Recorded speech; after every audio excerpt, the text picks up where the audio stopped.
Hemos estado hablando, hermanos, de la gracia, pero la gracia, que es una verdad revelada en el Nuevo Testamento, muy clara, pero que también está de alguna manera gráfica, de alguna manera con muchos ejemplos en el Antiguo Testamento. Y entonces, la vez pasada veíamos que todos los que estamos en Cristo vivimos en otro tiempo, sin Cristo, muertos en transgresiones y pecados. Es decir, tuvimos un pasado pecaminoso, con experiencias de todo tipo, algunas buenas, entre comillas, y muchas experiencias malas, fruto de vivir en deseos pecaminosos. Esas experiencias malas nos trajeron dolor, vergüenza, tristeza, traumas, resentimientos, etcétera, etcétera. Y nos preguntábamos la vez pasada cómo manejar ese pasado. ¿Es bueno recordarlo o no? ¿Lo debemos olvidar o buscar sanar esas heridas del pasado? Y para esto entonces hemos estado ocupando el Antiguo Testamento, principalmente el libro de Deuteronomio, porque las Escrituras dicen que todo fue escrito para enseñarnos, para alentarnos, para animarnos, para que nosotros mantengamos nuestra esperanza. Amén.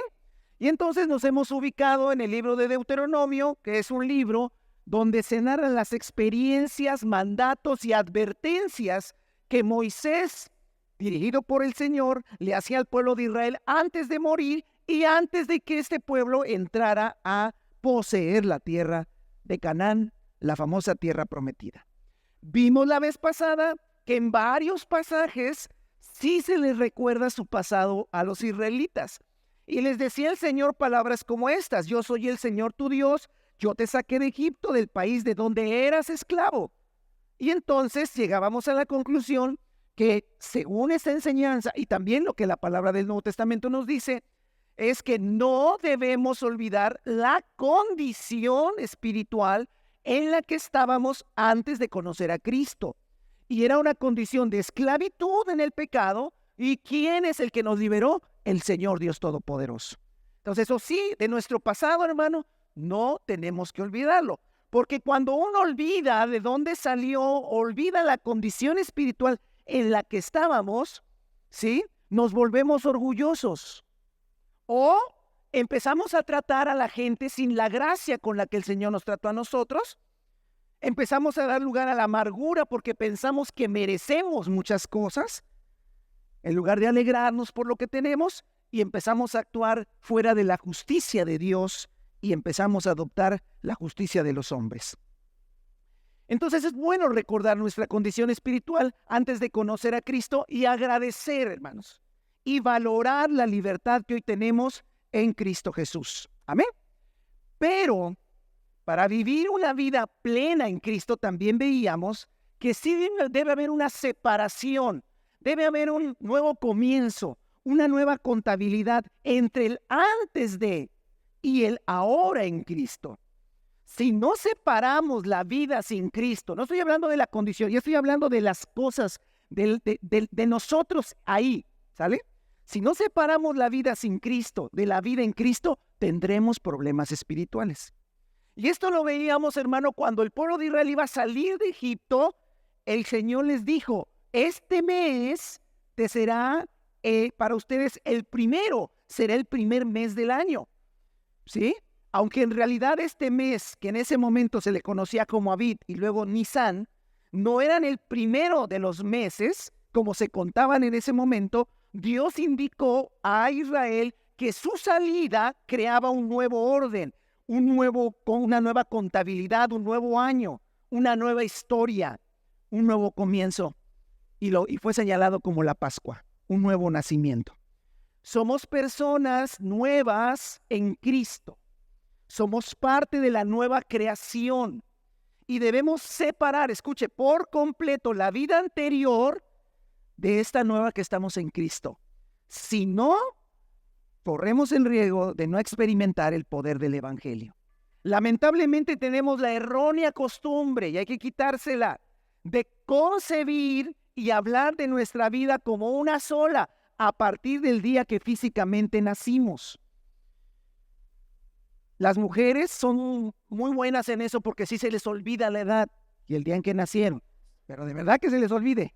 Y nada más se queden del nacimiento nuevo para acá. ¿Sale? Si no hacemos eso, hermanos, entonces venimos acarreando lo viejo a lo nuevo. Y traemos traumas, errores y peor todavía, cosas que supuestamente hacíamos bien antes de conocer a Cristo y traerlas para acá, y todo eso crea un caos en su vida espiritual. Este error de mezclar experiencias, formas de pensamiento, aprendizajes, traumas, buenas costumbres, educación, rutinas, etcétera, aprendidas o heredadas de nuestra vida sin Cristo, que son mucho de lo familiar, de lo cultural, con la vida en Cristo, en el reino, es la razón de tanto fracaso. Niñez espiritual, falta de poder y de autoridad de los creyentes en general. Por eso la Escritura dice, por lo tanto, si alguno está en Cristo, es una nueva creación. Lo viejo es la vida que heredamos de nuestros padres. Ha pasado. Ha llegado ya lo nuevo. La vida que heredamos de Cristo Jesús. ¿Vale? Eso lo vimos la vez pasada. Hoy vamos a poner nuestra atención en la conquista de Canaán. No, no vamos a ver toda la conquista, es muy largo, pero vamos a poner nuestra atención en la conquista de Canaán porque Deuteronomio lo habla. Y lo vamos a hacer con 3 preguntas que tal vez usted se haya hecho o tal vez no se las haya hecho, pero si no, hoy se las va a tener que hacer. 3 preguntas. Una, ¿por qué Dios quitó a los pueblos de Canaán para darle la tierra a Israel? ¿Por qué? Hermano, eso es tan actual que ahorita tenemos problema, ¿eh? ¿Por qué? ¿No será injusto? Pobrecitos pueblitos, ahí están felices y contentos. Y el Señor dice, ¿dónde meto a los israelitas? Pues, hazte para allá. Ahí te van estos. Y los otros pobrecitos dijeron, qué injusto es Dios. ¿Por qué Dios quitó a los pueblos de Canaán para darle la tierra a Israel? Segunda pregunta, ¿por qué fue tan radical, por llamarlo menos, el trato que Dios le ordenó a Israel respecto a esos pueblos? Porque no les digo, ¿te puedes quitar, por favor? Mira, te voy a dejar un pedacito y aquí convivimos. No. El Señor dijo cosas muy fuertes. Yo creo que ustedes han leído la Escritura, ¿eh? Estoy hablando a gente que no haya leído la Escritura. Y si no, pues empiécele a leer la Escritura. ¿Por qué fue tan radical el trato que Dios le ordenó a Israel respecto a sus pueblos? Y 3, espiritualmente, ¿eso qué me enseña? ¿Qué nos enseña la respuesta a estas 2 preguntas y esta tercera? De eso vamos a platicar hoy, ¿sale? Entonces vamos a ir.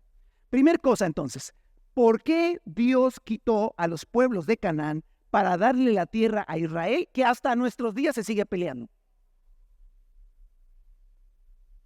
Interesante, hermano. Hasta los días se sigue peleando esa tierra.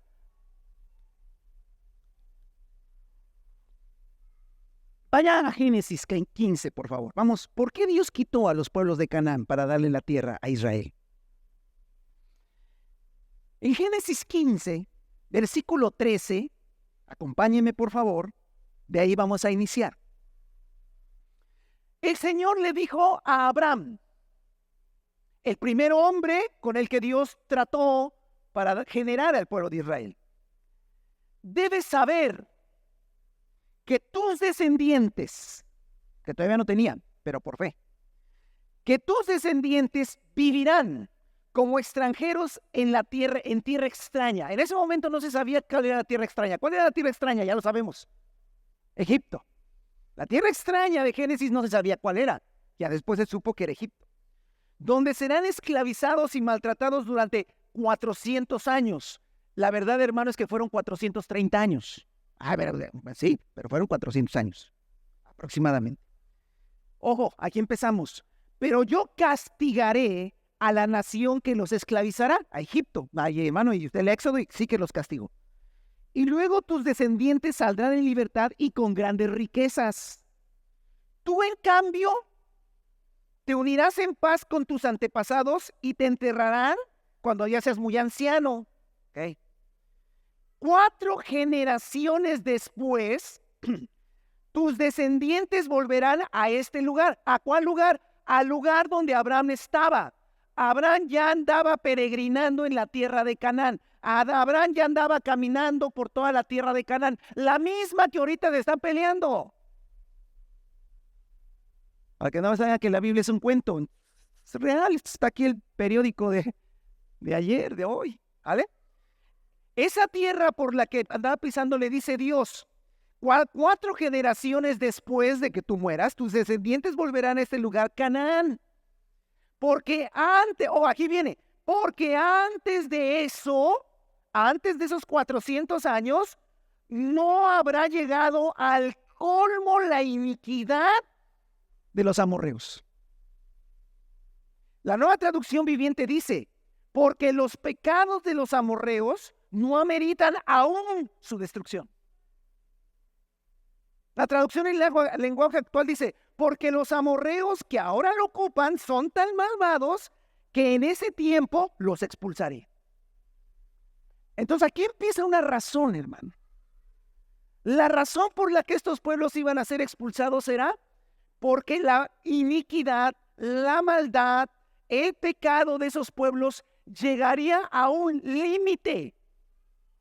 A un límite donde Dios, donde la ira de Dios, escuche, donde la ira de Dios se activa. Oiga, hay un límite donde del pecado abunda, donde el pecado llega y se activa la ira de Dios. Sí. Aquí esto lo revela este pasaje.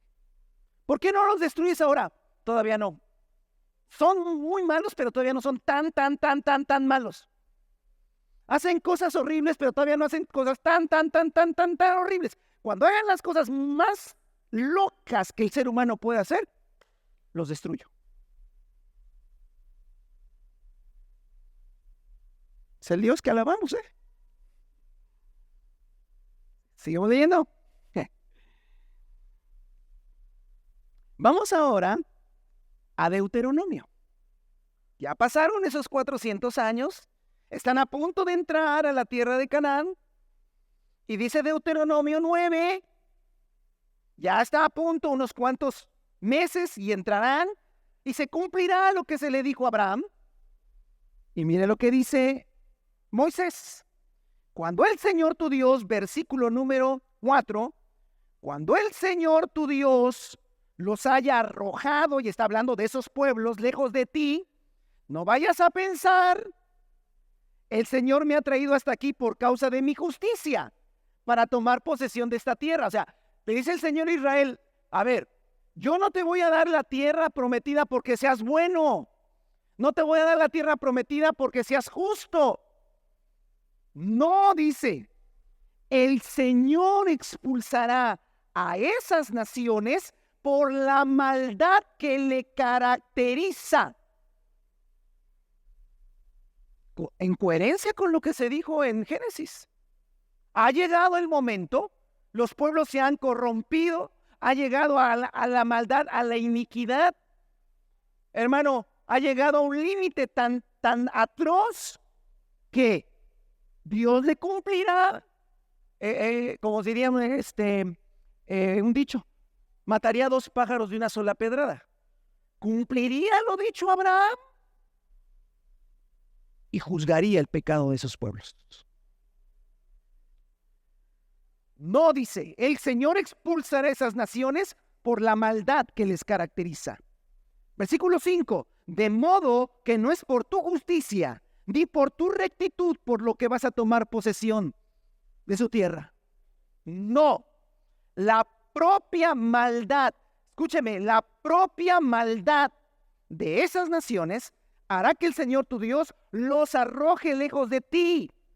Así cumplirá lo que juró a tus antepasados Abraham, Isaac y Jacob. Pero en realidad, hermano, eran naciones que habían llegado al colmo del pecado y de la maldad, y esa maldad traería la ira de Dios. La maldad de esos pueblos llegó al límite de lo que Dios podía soportar, y entonces trajo juicio a esos pueblos. Tuvieron que pasar 430 años para que la degradación de esas culturas tuvieran el justo juicio de Dios. Oye, hermano, ¿y de veras eran muy malos? ¿Qué tan malvados eran? ¿Lo pregunta por interés bíblico o por morbosidad? No, ni lo pregunté, se lo preguntó solo, es cierto. ¿Qué tanta maldad había en esas culturas? Mire, lo podemos deducir de las leyes que el Señor le dio al pueblo de Israel. Al ver las leyes que le puso al pueblo de Israel, tú deduces lo que hacían.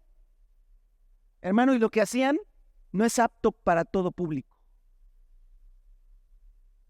Clasificación, no, bueno, solamente el adulto pervertido lo vería. A ese grado. Mire, vamos con calma. Levítico, regrésese a Levítico 18. Entonces lo podemos deducir, la maldad de esos pueblos, la podemos deducir de las mismas leyes que el Señor le dio al pueblo de Israel. Regrésese a Levítico 18 y vamos a leer del 1 al 5. ¿Me va siguiendo? Ya, ok, gracias. El Señor ordenó a Moisés que le dijera a los israelitas, estoy en el versículo 1 de Levítico 18, yo soy el Señor tu Dios. No imitarán ustedes las costumbres de Egipto, de donde antes habitaban, ni tampoco las costumbres de ¿dónde? De Canaán. No lo vayas a hacer, no vayas a hacerlo, ahora sí que no vayas a hacer lo que hacen ellos. No te conducirás según sus prácticas. Había costumbres y prácticas social, culturalmente, ¿sí? En esos lugares, en Egipto, pero estamos hablando de Canaán. Sino que pondrán en práctica mis leyes y cumplirán cuidadosamente mis estatutos. Yo soy el Señor, su Dios. Obedezcan mis estatutos y mis leyes, pues todo el que los obedezca vivirá por ellos, etcétera, etcétera. Ahora, Levítico 18, versículo 24. Ahí mismo. No se contaminen con estas prácticas, porque así se contaminaron las naciones que por amor a ustedes estoy por arrojar. Y aún la tierra misma se contaminó. Por eso la castigué por su perversidad. Vean las palabras que se usa. Perversidad, contaminar. Y ella vomitó a sus habitantes. Ustedes obedezcan mis estatutos y leyes. Ni los nativos, ni los extranjeros que viven entre ustedes deben practicar ninguna de estas abominaciones. Pues las practicaron los que vivían en esta tierra antes que ustedes y la tierra se contaminó. Si ustedes contaminan la tierra, ella los vomitará como vomitó a las naciones que él habló antes que ustedes. Levítico 18, 24 al 28. Entonces, hermano, creo que queda claro que había cosas que ellos hacían que el Señor dijo, hey, tú no vas a entrar por bueno, Tú vas a entrar porque le juré a Abraham que entrarían y porque necesito una nación de donde nazca el Mesías y una nación en la que yo me manifieste. Pero hay una cultura, hay una sociedad pervertida, abominable. Ha llegado a un límite inimaginable de pecado. Y es el momento de juicio. Y los voy a usar ustedes para traer juicio a ellos. Me salté a propósito, leí Levítico 5, 18 del 1 al 5 y me fui al 24. ¿Por qué? Porque en medio de esos versículos del 6 al 23 describe, y no lo voy a leer, a ese grado, hermano, que no lo voy a leer, las perversidades. ¿Cuáles eran esas costumbres egipcias y cananeas o esas prácticas que contaminaban a las naciones y que la ley le llama perversidad? Voy a hacer un resumen. Menciona relaciones sexuales. Lo sexual, hermano, es lo más. Lo sexual. Menciona relaciones sexuales ilícitas. Desde incestos de todos colores y sabores, que son los incestos, relaciones ilícitas entre individuos consanguíneos. Adulterio, distorsiones sexuales, de todos los colores y sabores, y que ya no, pues ya la lista es interminable. Y depravaciones sexuales. Que si cuando lea Levítico se lo puede saltar, sálteselo. No tiene a ese grado. Por eso el Señor les dijo: ustedes cumplan mis órdenes, absténganse de seguir las abominables costumbres que se practicaban en la tierra antes de que ustedes llegaran. No se contaminen por causa de ellas. Yo soy su Señor, su Dios. Dios se reveló al pueblo de Israel y mostró su carácter, hermano. Y las cosas que no son lícitas delante de Él y por las que siempre traerá juicio para que todo el mundo conozca al verdadero Dios, al Dios Santo. Y si giramos la página y no la giren, solamente es una cuestión de enseñanza, Levítico 19 sigue hablando de la degradación moral de las sociedades. A ver, hermano, pero no piense que un varón o una familia de ahí de Canaán eran medio pervertidones. No, todos.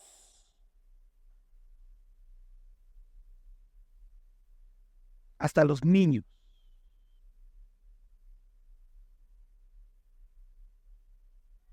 Hasta los niños.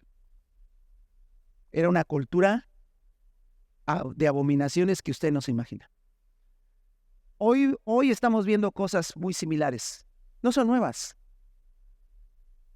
Más que antes no había Facebook, ni Instagram, pero se hacían. Pero aparte en Levítico 19 dice que la degradación moral de los pueblos de Canaán, y se menciona la idolatría, la falta de respeto a los padres, la falta de respeto a los ancianos, el robo, la mentira, el engaño, el fraude, el abuso al desprotegido, la corrupción de los jueces, las calumnias, el falso testimonio, el odio, la venganza, el rencor, la adivinación, el espiritismo, el uso de mediums, las heridas y tatuajes en la piel, la prostitución, etcétera, etcétera. Oiga, ¿está leyendo la Biblia o está describiendo la sociedad de hoy? Levítico 19. 1400 años antes de Cristo. Así que el que se tatúa y dice: ay, estoy a la moda. No, está 3400 años atrás.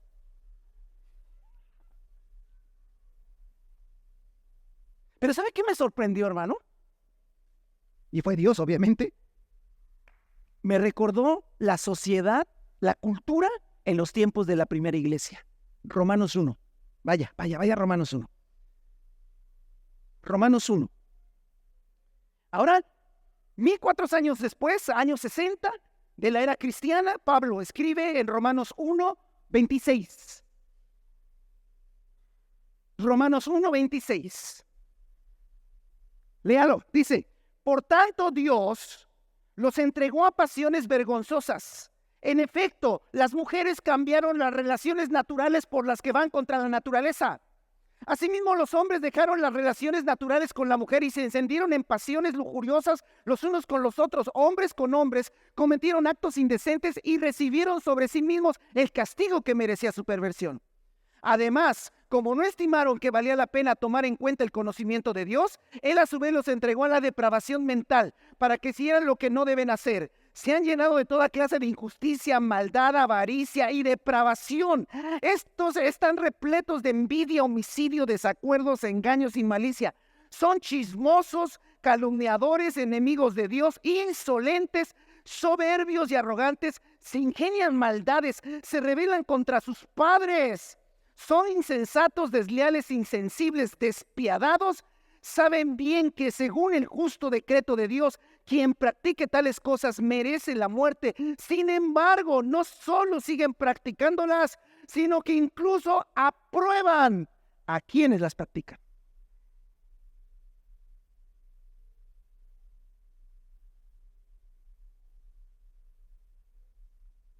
Esa es la sociedad del año 60. Cualquier parecido con la actualidad no es coincidencia.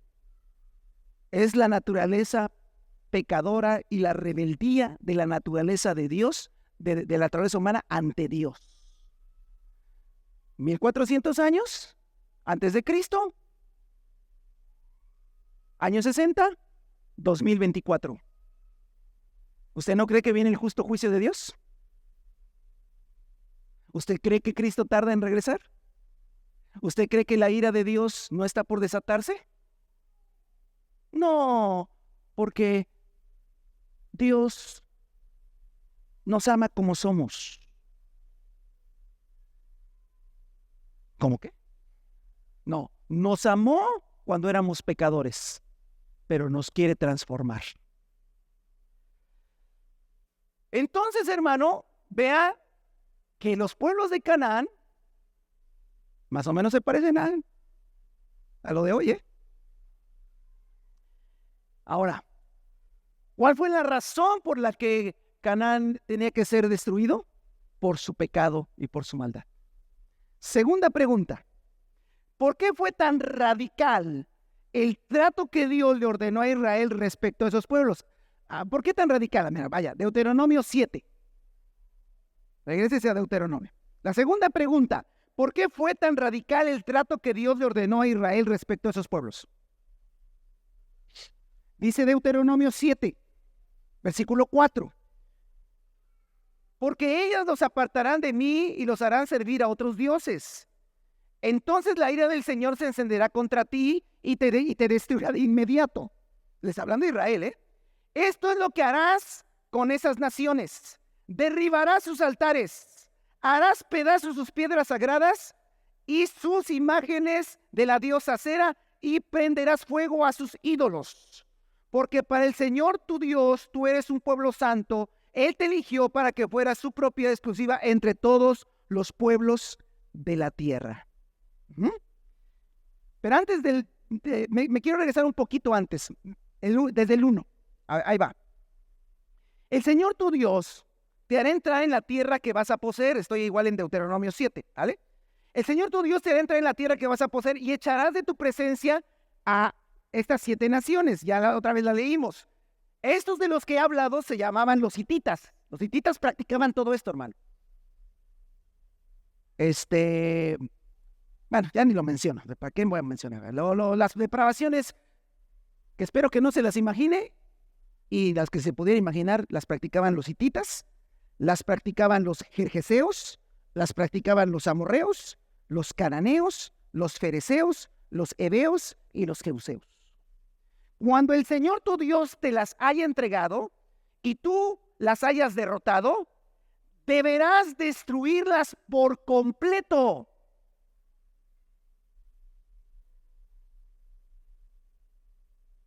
No harás ningún pacto con ellas, ni tendrás que. Hermano, cuando usted lee la Biblia, ¿se imagina las cosas? Yo sí me las imagino. A ver, ¿qué me estás diciendo, Dios? Que cuando entre y vea y derrote a los jebuseos, ¿los destruya por completo? Sí. ¿Completo implica todo? Sí. Tengo que matar hombres, mujeres y niños, animales, perros, gatos, todo. Ya, si quiere pararse y dice, pues es un Dios, ya. ¿Es Dios? Pero ¿cómo Dios ordenó? No sé, hermano, yo no escribí la Biblia, yo no estaba ahí.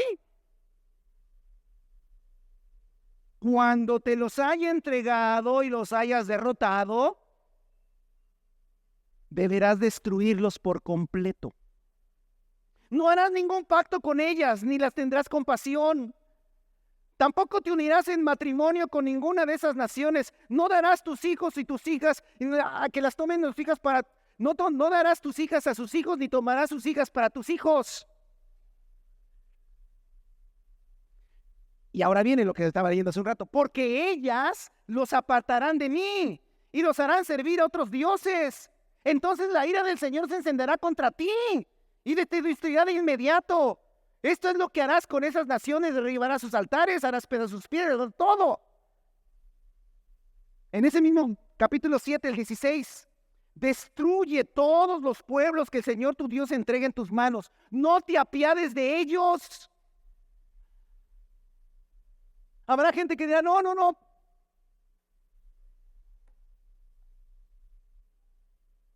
Ni sirvas a sus dioses. Aquí viene una parte importante. Para que no te sean una trampa, una red, un lazo, para que no te enredes. Porque si tú te enredas en lo que ellos hacen, va a pasar exactamente lo mismo. Al que voy a destruir será a ti. Hermanos, es un mensaje fuerte, es un mensaje duro. Es al Dios que le acabas de decir, y al digno de recibir la gloria es este. Oiga, pero está duro eso, durísimo, durísimo.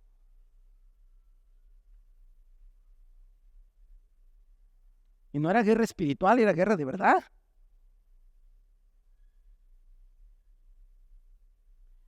(7:23) dice, el Señor tu Dios entregará a esas naciones en tus manos y las llenará de gran confusión hasta destruirlas.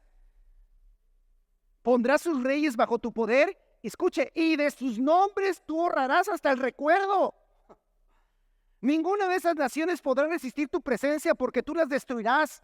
Pero tú debes quemar en fuego las imágenes de sus dioses. No codicies la plata y el oro que las recubre. Ah, pero esta imagen tiene mucho oro y si la fundimos, ¡no! ¡Destrúyelo! Pero tú debes quemar en el fuego las imágenes de sus dioses. No codices la plata y el oro que las recubren, ni caigas en la trampa de quedarte con ellas. Pues es algo, escuche, pues eso es algo que aborrece el Señor tu Dios. No metas en tu casa nada que sea abominable. Todo eso deberá ser destruido. Recházalo, detéstalo por completo para que no seas destruido tú también. Hermano, cuando yo leo esto, digo, ¿cómo somos los cristianos hoy? ¿Y esto es malo? ¿Pero qué tiene de malo? Hermanos, todavía no detestamos, ni rechazamos, ni destruimos todo lo que Dios aborrece. Y la razón por la cual deberían destruir es doble, hermano. Era el juicio de Dios. Es el juicio de Dios al pecado de esas naciones, pero también tenían que destruirlas por completo, porque si no, el pueblo de Israel acabaría practicando las mismas. Hermano, los seres humanos somos los mismos desde la creación hasta ahora. En los tiempos donde éramos más jovencitos, de repente, hermano, a alguien se le ocurrió hacerse un peinado a lo mohicano. ¿Te acuerdas de lo mohicano? Sí, que era puro pelo aquí en el medio y todo pelón de acá a los lados. Y ya no faltó alguien que dijo, papá, y de repente diga, ahora hijo, ¿qué te pasó? ¿Quién te asaltó? ¿Ah? ¿Quién te golpeó? ¿Qué te hicieron? ¿Quién te hizo esa broma? No, es que me corté el pelo porque... Y otro. Está pasando con la ideología.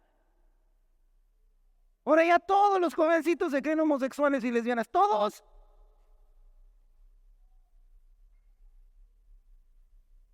Vea, hermano, Dios dijo, si haces alianza con ellos, si los dejas ahí, vas a empezar a imitar lo que ellos hacen.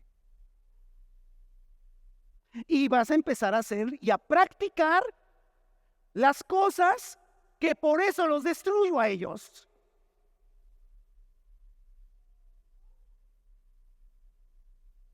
Y si tú empiezas a practicar lo que ellos hacen, te voy a destruir también a ti. Lo bueno que nosotros los cristianos podemos practicarlo y no nos destruye nadie, ¿no? ¿Cómo?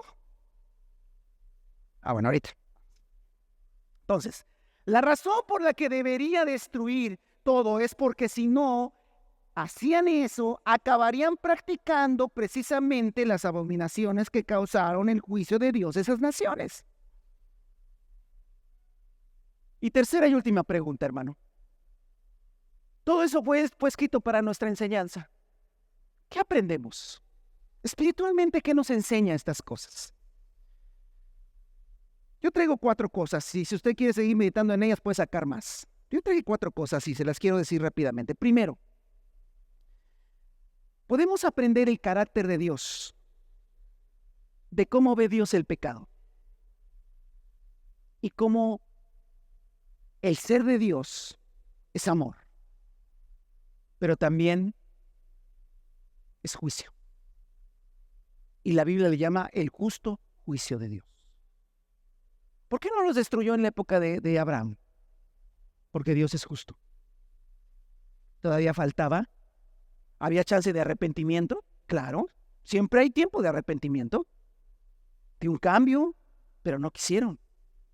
Entonces yo aprendo, hermano, que el carácter de Dios respecto al pecado. Y que el pecado traerá siempre juicio. Segundo, aprendo cómo Dios aborrece, detesta el pecado.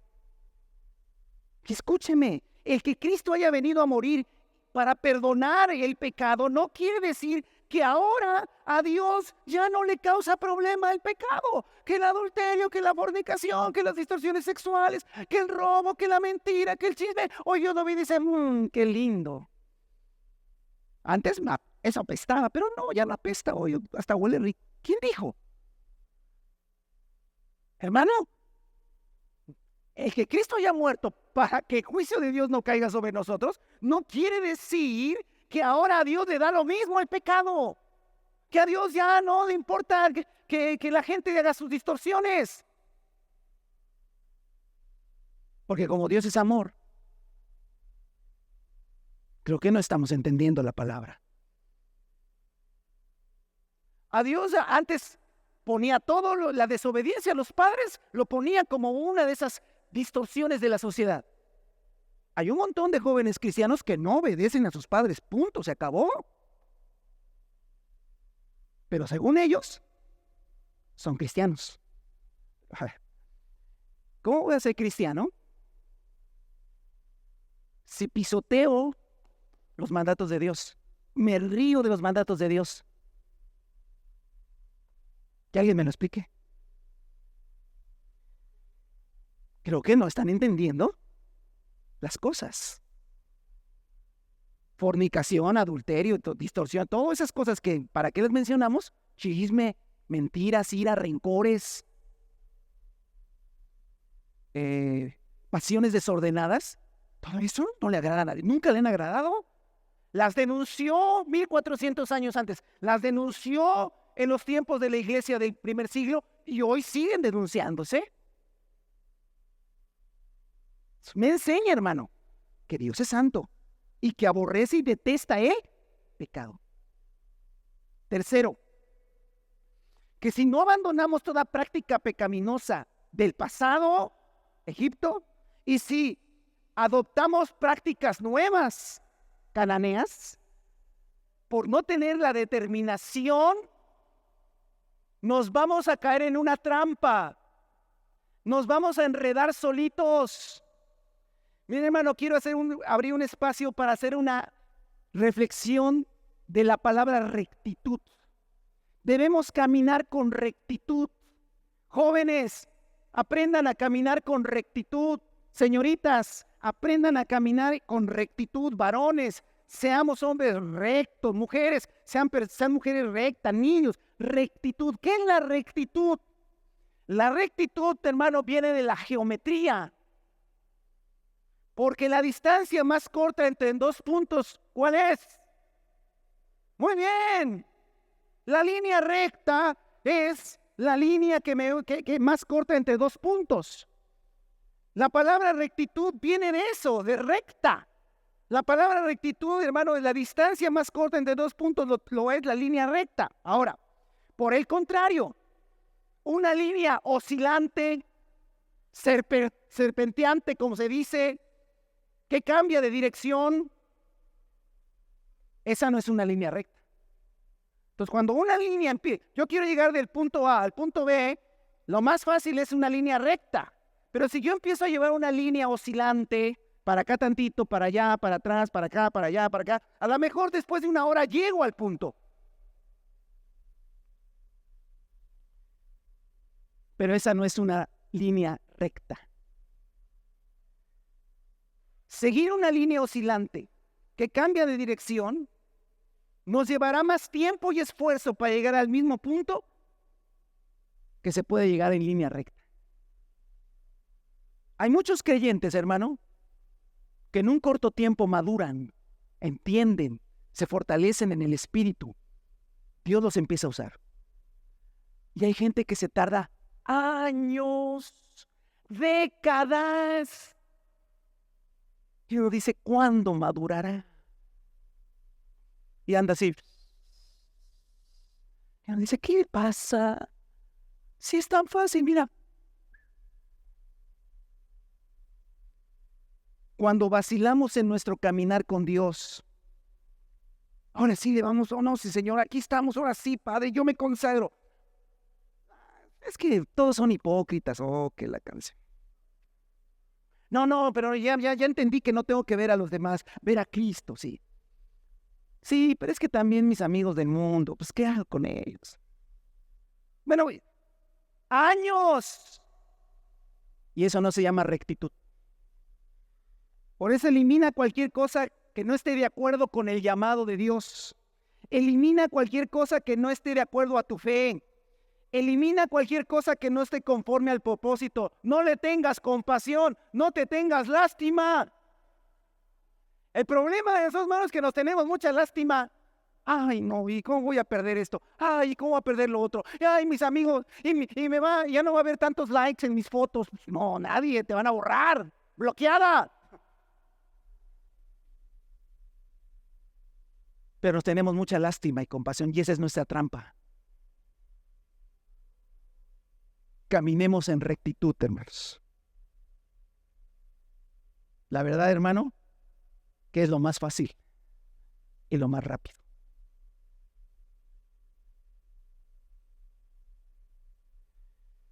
Cuarta y última cosa, hermanos. Nos hace valorar el amor de Dios, que dio a su Hijo unigénito para que muriera y pudiéramos ser salvados del justo juicio de Dios. Y a esto se llama gracia, hermano. Porque nos pasa exactamente lo mismo que Israel. Estamos aquí, no porque seamos buenos, sino porque el Señor, el mismo Señor que ordenó aniquila a esas naciones, bórralas, porque su pecado ha llegado, es el mismo Señor que envió a su Hijo unigénito a morir en la cruz. Para que hombres y mujeres como aquellos nos perdonaran nuestros pecados. Señor, ¿y por qué no perdonaste a esas naciones? Es una buena pregunta que no tengo respuesta. Pero te perdono a ti. Si quieren, cambiamos.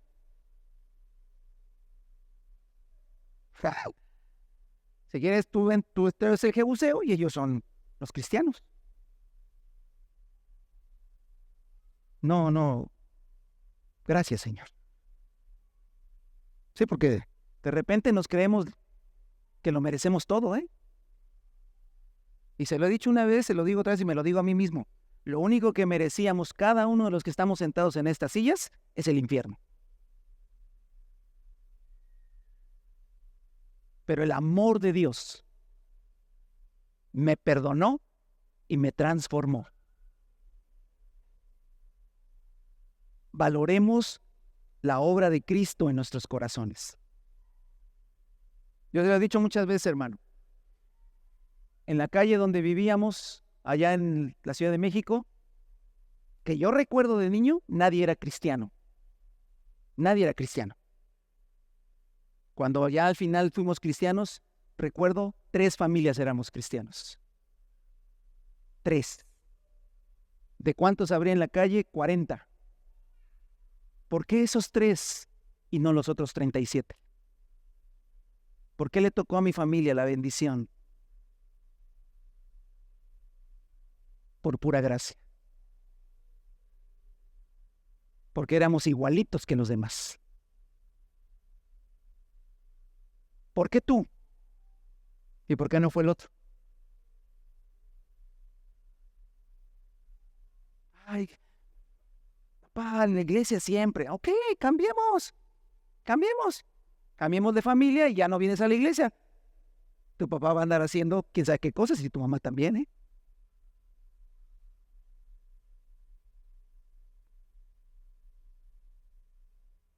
Hermanos, valoremos, porque el Dios de amor es el Dios de ira. Y la ira de Dios está pronta a revelarse. El pecado de la humanidad, hermano, está llegando a los límites. Porque no solamente, hermano, practican la maldad, la abominación, sino que la promueven. Y hoy estamos viviendo esos tiempos. Por eso, hermano, no sé, ustedes estamos aquí, quién sabe cuánto tiempo, hermano. Porque lo único que estorba para que la maldad es la iglesia. Son esos cristianos que creen que la Biblia es la palabra de Dios. Y la palabra de Dios condena el pecado que practica. Entonces hay que quitarle su Biblia y quitarlos también. Que no hablen, que no digan. ¿Está usted dispuesto, hermano, a los siguientes años? Vienen cosas fuertes. En los años que vienen, hermano, este mensaje que hoy doy, no lo podré dar. A menos que me la juegue y a donde caiga uno. Ya usted diga, pues yo ni vengo, hermano, ¿sí? Porque los fines de los tiempos están cerrando. Viene un choque, hermano. Y Cristo viene. Pero el pecado es pecado. Fue pecado en el año 1400, fue pecado en el año 60 y sigue siendo pecado. La diferencia es que Cristo Jesús nos salvó y nos cambió. Póngase sobre sus pies, hermano. Ya esto se llama gracia.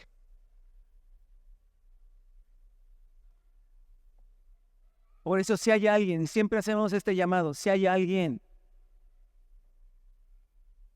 si no estás seguro de tu salvación, es que yo no sé, pastor, yo sí me he entregado, pero no veo ningún cambio. Sí, yo te entiendo. Te has entregado, pero no has visto ningún cambio. ¿Qué? Es que no te has entregado. Entregar no significa venir los domingos. Entregar es como cuando te agarra la policía, que no espera no te agarre. ¿Ah? ¿Y qué hace la policía? Manos arriba. Y te empieza a quitar todo. Todas tus propiedades, todo lo que tienes. Y si es algo ilícito, se lo va a llevar. ¿Por qué no dejas que el Señor, por qué no levantas las manos y dices, Señor, quítame todo? Quítamelo todo. Y el Señor empezará a quitar todo lo que estorba y tú se lo vas a dejar que se lo lleve. Eso es entregar. Y entonces verás el cambio.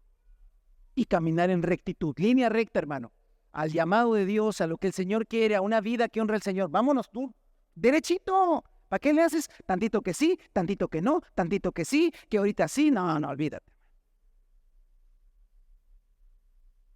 Ya pareces las cumbres de Acotzingo. Vete en la autopista aquí, Veracruz, Córdoba, recto. Por eso, la vida cristiana es cansada, es difícil. No, pues le das vueltas para todos lados. Vete en línea recta, vete en lo que la palabra es. Hay que dejar eso, hay que dejarlo. Hay que someterse a eso, hay que someterse. Hay que perdonar, ya. La amistad con el mundo es enemistad con Dios. Eso dice la Biblia, amado, eso dice.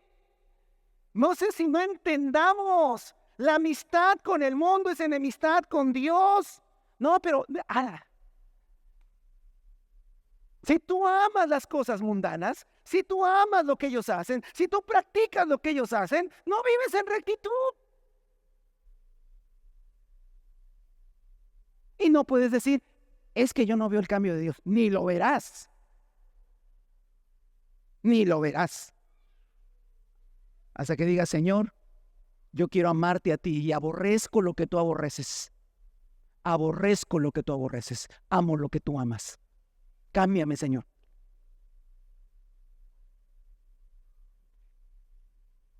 He visto vidas transformadas, hermano, en meses. En meses, ¡fum! Y he visto vidas transformadas en décadas.